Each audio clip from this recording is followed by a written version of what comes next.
neither snow, nor rain, nor heat, nor gloom of night shall keep these couriers from the swift completion of their appointed rounds. Now, this phrase was carved on the main post office building in New York City, and for this reason, many people came to believe that it represented the motto of the Postal Service.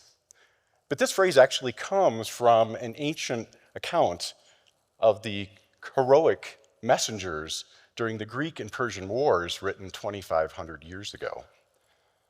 But the sentiment still remains the same, that no matter the circumstances, the mail must flow. And for this reason, it's come to reflect the core mission of the U.S. Post Office, which is to ensure that all Americans at every address, no matter how remote, stay connected. Now, this core mission is at risk. The Postal Service is failing financially. It is creating an environmental mess, and it is eroding the public trust as it struggles to adapt to a digital world.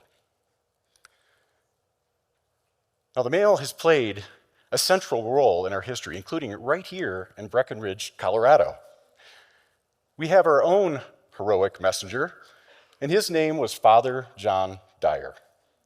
He was a minister, a miner, and a mailman.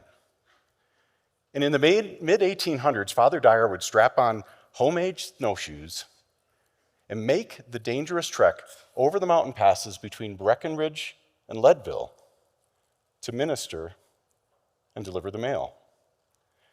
But Father Dyer was more than a mailman. He was a connector, and he played a vital role in connecting many isolated mining communities that played an important part in Colorado becoming our 38th state in 1876. But Father Dyer's story is also an important reminder that the mail is more than just about delivering letters. It is about resilience, public service, and connecting people. Well, let's fast forward a century or two, and for me, I have this image like a Norman Rockwell painting of a courageous postal carrier trudging through the snow like a blue-suited Santa Claus, delivering letters and packages to 152 million homes 6 days every week. Now, for generations, collecting the mail was more than just a daily routine. It was a brief moment of excitement. What would arrive that day? Perhaps it was a card from a loved one, a long-awaited check, or maybe the latest issue of your favorite magazine. You see, we depended on this regular type of mail to connect and communicate. Businesses would send us bills and statements and notices in the mail. We would write checks, we would write letters, we'd fill out forms, and we would return them in the mail. Having stamps in your house was essential as milk and eggs. In fact, you could buy stamps at the grocery store. But today, this regular type of mail is no longer central to how we connect and we communicate. Now, you've probably heard the term big tobacco or big pharma. Tonight, I'm going to introduce you to a new term. It's called big mailing. You see, in 2023, the US mailing industry generated $1.9 trillion in economic activity. That makes it significantly larger than big pharma and big tobacco combined. Just to put that into context for you, that means that on average, every mailbox you have ever seen, mine, yours, everybody in this room, those mailboxes are worth between $10,000 and $12,000 per year. Your mailbox is a really big business. And the US mailing industry, big mailing, they want to keep it that way, whether you like it or not. In my professional life, I study the customer communications industry. And the way I normally describe this is the things that arrive in your mailbox. Or should I say the things that used to arrive in your mailbox. You see, today, most of us get our regular mail, those monthly bills and statements, they show up in our email inbox, not our mailbox. Mobile apps, websites have replaced stamps and envelopes. And as this regular mail starts to disappear from our daily routines, the Postal Service is looking to another type of mail to keep the system afloat. You know it as junk mail. You see, today, we are going to our mailboxes less and less often. Not because we're too busy, but because we don't expect to find anything of value there anymore. What used to be a daily routine has turned into a real-world spam folder, chock full of junk mail and solicitations we did not ask for. It's estimated that each one of us receives between 300 and 850 pieces of unsolicited advertising mail every year, and that as much as 60% of that goes directly into landfills. Now, you would expect the environmental impact of this is pretty big, and it is. 100 million trees are harvested to make the paper, and the production, delivery, and disposal of junk mail is the carbon footprint equivalent of 2 million cars on the road every year. But here's the kicker. Junk mail, direct mail, advertising mail, as the industry would like me to call it, is actually extremely effective.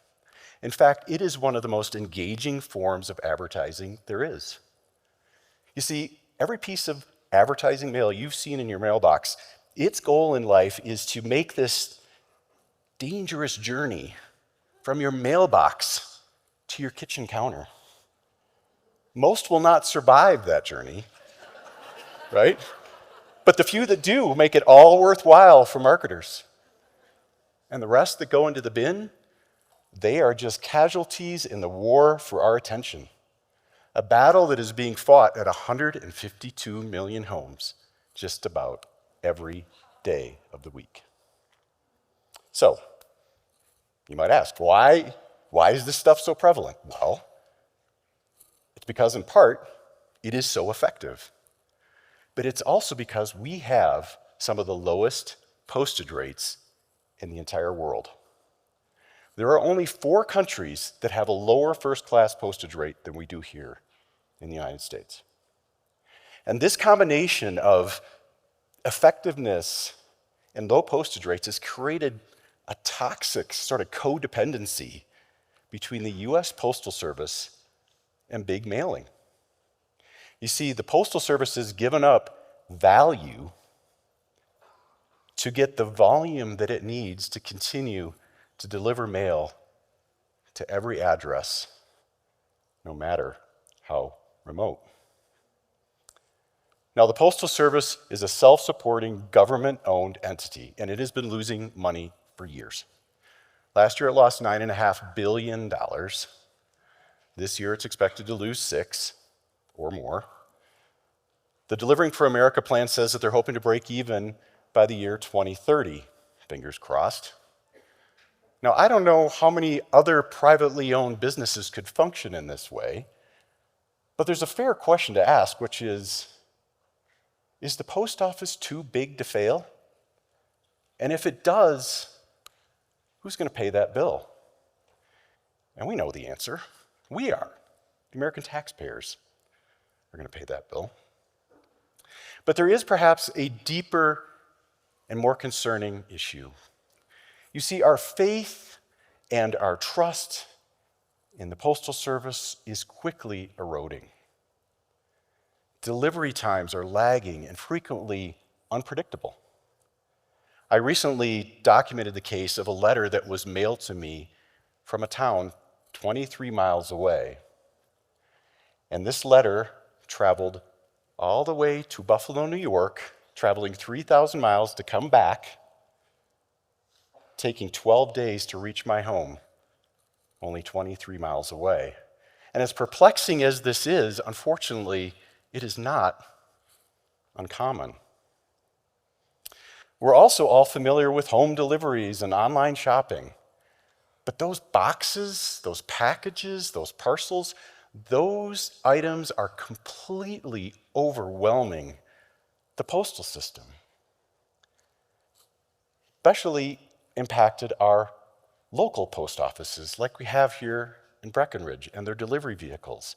You are probably experiencing delays and frustration in receiving parcels and packages through the mail.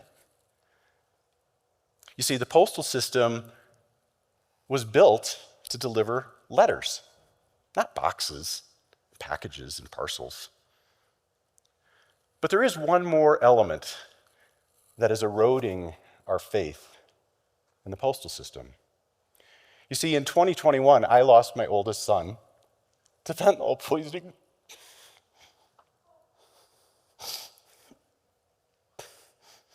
And that is a tragedy that was tied to counterfeit pills being delivered through the mail. And sometimes I wonder to myself, I think, whatever happened to that blue-suited Santa Claus? But despite all of this, the mail remains essential to all of us.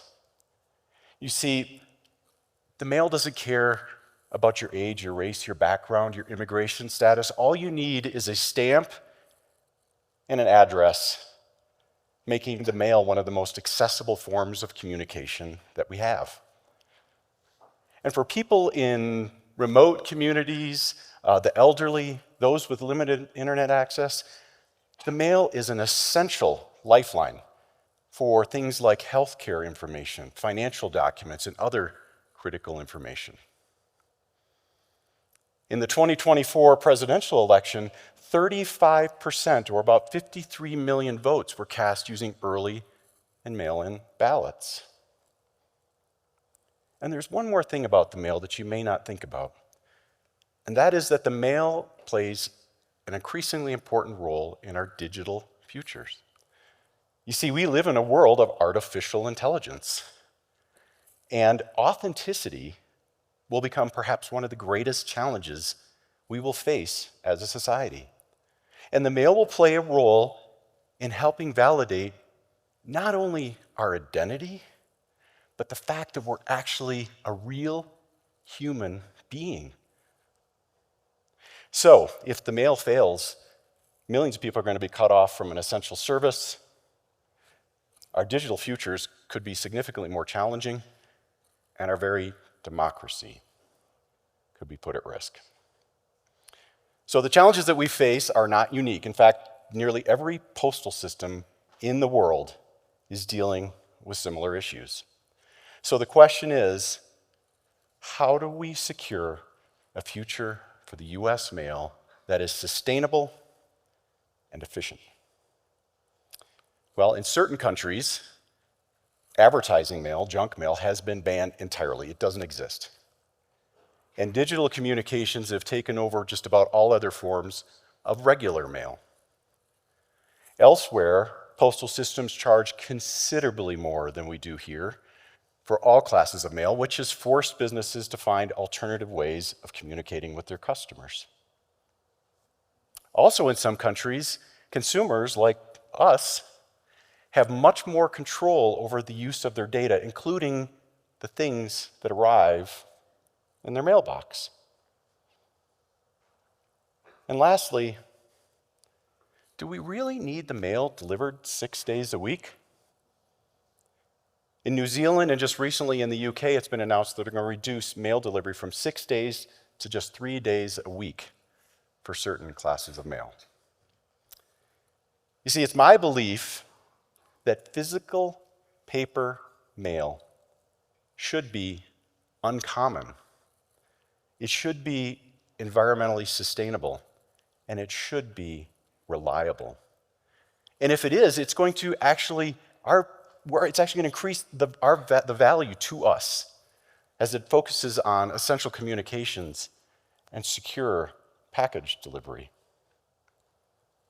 So transforming the US Postal Service is not about nostalgia or making the mail great again. It's about returning to the core mission. It's about returning to the core mission of serving all of us at every address, no matter how remote, and not just bending to the needs of the big mailing industry. You see, we need a postal service that's financially stable, that charges for the value that it delivers. We need one that is respectful of the earth and eliminates waste wherever possible. And we need the mail to serve as a very important anchor point in an increasingly digital world. Neither snow, nor rain, nor heat, nor gloom of night shall keep these couriers from the swift completion of their appointed rounds. The mail has a rich history. It is a legacy that has touched all of us. So the next time you go to your mailbox, think about those heroic messengers. Think about what the mail has meant to you. And consider what Father John Dyer might say about our appointed rounds. That they're not just about delivering letters. It's about delivering human connection. And that is what we must preserve. Thank you.